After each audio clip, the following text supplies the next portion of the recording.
சிம்பு வெற்றிமாறன் படம் டிராப் ஆனதா வெளிவந்த உண்மை தகவல் என்னன்னு சொல்லி பார்க்கலாம் வாங்க. தமிழ் சினிமாவில் ஏராளமான ரசிகர்கள் கூட்டம் வைத்திருக்கும் ஒரு பிரபலம் தான் நடிகர் சிம்பு.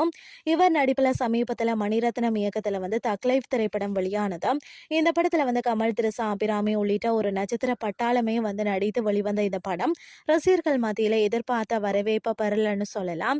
அடுத்து சிம்பு வெற்றிமாறன் இயக்கத்துல STR 49வது படத்துல நடிக்க இருக்கிறார். வடசென்னையை மையப்படுத்தி கேங்ஸ்டர் கதையாக இந்த படம் உருவாகி இருக்கிறது. சமீபத்தில் இந்த படத்தின் படப்பிடிப்பு பணிகள் சென்னையில எண்ணூர்ல தொடங்கியது. அதாவது சிம்பு இந்த படத்துல இரட்டை வேடத்துல நடிக்க இருக்கிறாராம். இந்த நிலையில கோலிவுட் வட்டாரத்துல சிம்பு வெற்றிமாறன் இணையும் இந்த படம் டிராப் ஆனதாக பேச்சு அடிபட தொடங்கியது. தற்போது இதற்கு வலைபேச்சு குழு விளக்கம் அளித்துள்ளது. அதாவது இந்த படத்திற்கான செட் அமைக்கும் வேலைகள் நடைபெறதால தாமதமாகி இருக்கிறதாகவும் ஆகஸ்ட் 15ஆம் தேதி முதல் படப்பிடிப்பு தொடங்கி இருக்கிறதாகவும் சொல்லப்படுகிறது.